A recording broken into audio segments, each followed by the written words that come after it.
Halo semuanya, sebelumnya perkenalkan, nama saya Madi Santini Diana dengan NIM 19095111082 dari kelas 19C Fakultas Kedokteran Hewan Universitas Udayana. Nah, di sini saya mohon izin untuk menjelaskan salah satu topik yang ada dalam mata kuliah saya yaitu ilmu bedah umum veteriner, di mana di sini saya akan menjelaskan tentang anestesi lokal. Oke, yang pertama kita masuk ke pengertian umum terlebih dahulu.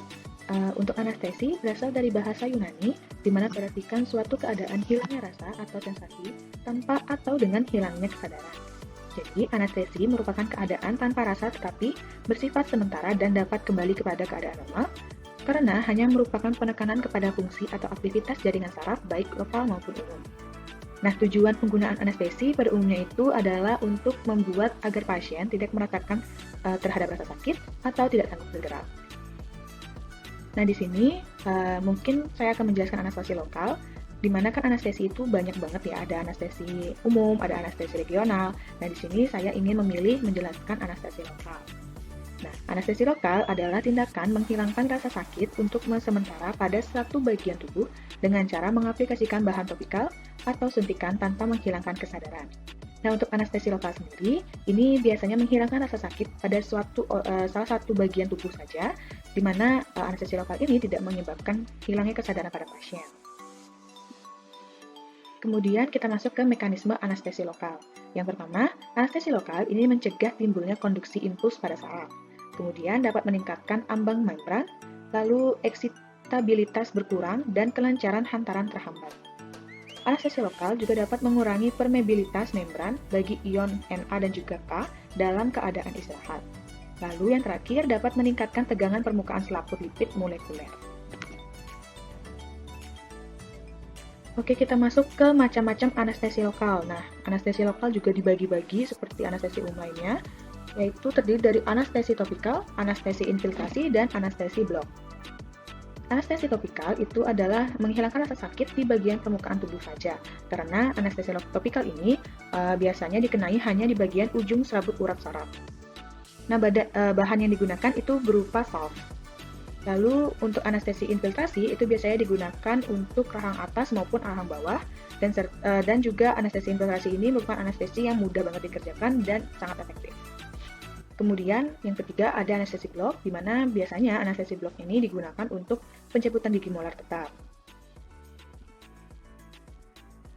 Next-nya ada bahan-bahan anestesi lokal. Nah, untuk anestesi lokal ini kan pasti terdiri dari berbagai macam senyawa di dalamnya. Jadi yang pertama itu ada senyawa ester. Adanya ikatan ester sangat menentukan sifat anestesi lokal sebab pada degenerasi dan inaktivasi di bagian tubuh, gugus tersebut dapat dihidrolisis. Karena golongan ester ini umumnya kurang stabil dan juga dapat mengalami metabolisme dibandingkan dengan golongan amida. Untuk contoh senyawa ester itu ada tetrakain, ada benzokain, ada kokain, serta ada prokain di mana prokain ini sebagai prototipnya.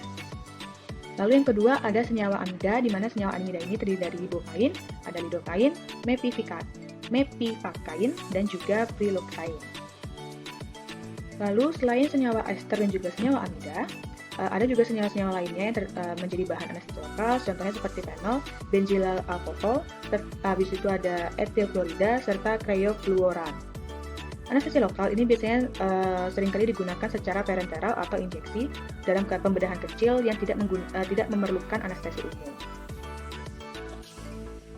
Oke, anestesi lokal juga memiliki syarat-syarat obat yang digunakan. Yang pertama, itu obatnya tidak boleh mengiritasi dan tidak merusak jaringan saraf secara permanen.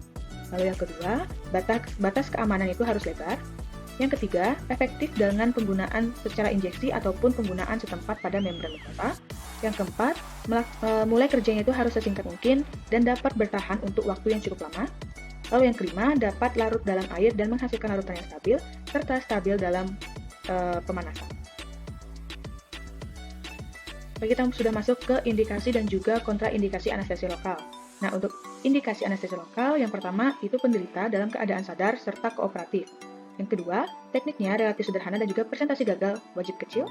Yang ketiga, pada daerah yang diinjeksi tidak terdapat pembengkakan. Yang keempat, dapat digunakan sesuai dengan kehendak pada daerah anatomi tertentu. Lalu yang kelima, dapat diberikan pada penderita yang keadaan umumnya kurang baik sebab adanya pemberian obat anestesi terjadi penyimpangan fisiologis dari keadaan normal penderita.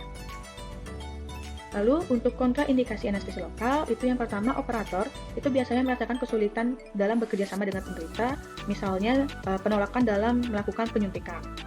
Lalu yang kedua, terdapat suatu infeksi ataupun peradangan di daerah anatomi tubuh tersebut. Lalu yang ketiga, untuk usia penderita atau usia pasien itu terlalu tua ataupun di bawah umur atau terlalu muda. Lalu yang keempat, adanya alergi terhadap semua anestetikum. Yang kelima, adanya anomali rahang. Lalu yang keenam, letak jaringan anestesi terlalu dalam. Lalu kita masuk ke komplikasi yang timbul akibat anestesi lokal, di mana di sini saya mendapatkan 6 komplikasi anestesi lokal. Diawali yang pertama ada rasa terbakar pada injeksi.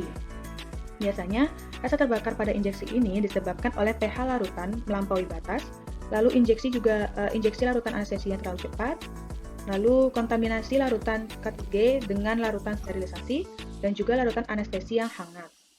Nah, rasa terbakar ini biasanya menimbulkan masalah, bisa terjadi iritasi jaringan, serta dapat menimbulkan jaringan rusak.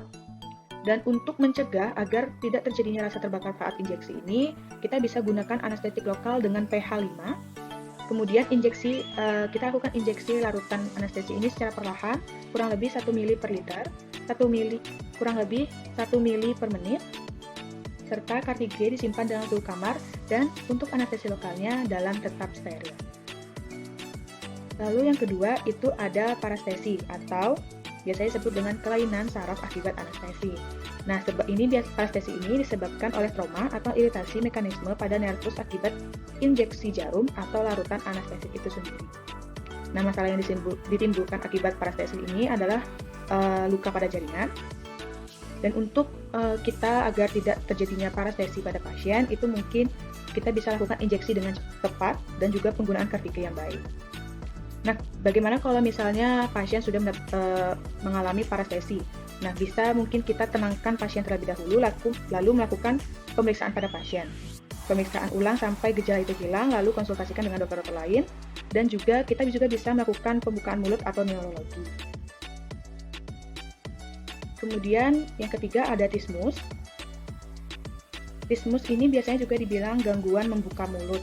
Nah, itu biasanya disebabkan oleh trauma otot untuk membuka mulut, adanya iritasi, pendarahan, serta infeksi rendah pada otot. Nah, masalah yang ditimbulkan oleh trismus ini adalah rasa sakit dan juga hemobility atau kemampuan mandibula untuk bergerak itu menurun. Nah, untuk pencegahan terjadinya trismus ini, kita mungkin bisa menggunakan jarum suntik yang tajam, lalu asepsis saat melakukan suntikan, dan hindari injeksi yang berulang-ulang. Nah, kalau misalnya pasien sudah terkena trismus, mungkin kita bisa lakukan terapi panas, seperti kompres pada bagian yang terkena trismus itu selama 15-20 menit tiap jamnya, lalu berikan analgetik obat relaksasi otot, dan juga kita bisa lakukan fisioterapi dengan membuka mulut, membantu pasien untuk buka mulut 5-10 menit setiap 3 jamnya. Dan bila ada infeksi, mungkin kita bisa bantu dengan memberikan antibiotik.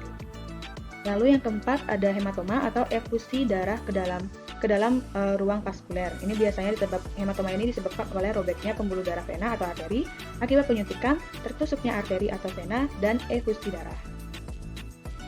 Untuk mencegah terjadinya hematoma, kita mungkin bisa mengetahui anatomi dan cara injeksi harus ditentukan dengan indikasi, serta jumlah penetrasi jarum kita gunakan seminimal mungkin. Dan misal pasien sudah terkena hematoma, mungkin kita bisa lakukan penekanan pada pembuluh darah yang terkena, lakukan analgetik bila nyeri, dan aplikasikan itu terus-menerus setiap harinya. Kemudian ada udema atau pembengkakan jaringan. Ini biasanya disebabkan oleh trauma selama injeksi, adanya infeksi dan alergi, pendarahan, dan serta iritasi terhadap larutan analgetik. Untuk mencegah terjadinya edema, itu mungkin kita bisa menggunakan alat anestesi lokal yang baik dan juga steril, lalu lakukan injeksi traumatik, dan juga kita bisa dapat teliti lagi terhadap pasien sebelum memberikan larutan analgetik. Nah, untuk pasien yang terkena edema, mungkin kita bisa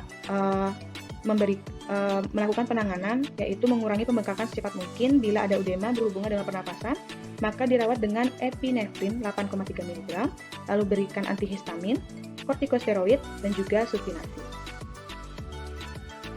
Lalu yang terakhir ada sinkop atau fainting, yang di mana sinkop ini merupakan bentuk shock neurogenik. Biasanya disebabkan oleh isohemia cerebral sekunder, lalu juga ada penurunan volume darah ke otak serta trauma psikologi. Biasanya sinkop ini dapat menyebabkan kehilangan kesadaran pada pasien. Nah, jika pasien sudah mengalami sinkop, mungkin kita bisa lakukan untuk memposisikan kepala lebih rendah dibandingkan tubuh, lalu angkat sedikit kakinya, dan kita bisa mungkin rangsang pernapasan dengan wangi-wangian agar pasien dapat sadar. Baik, mungkin hanya itu yang bisa saya sampaikan terkait materi anestesi lokal. Mohon maaf jika ada kesalahan kata ataupun kesalahan penyampaian dalam materi yang saya bawakan. Mohon maaf juga jika ada banyak kekurangan di materi yang saya bawakan. Mari kita belajar bersama-sama. Jika ada kritik saran bisa langsung berikan kepada saya. Mungkin sekian dari saya. Terima kasih banyak.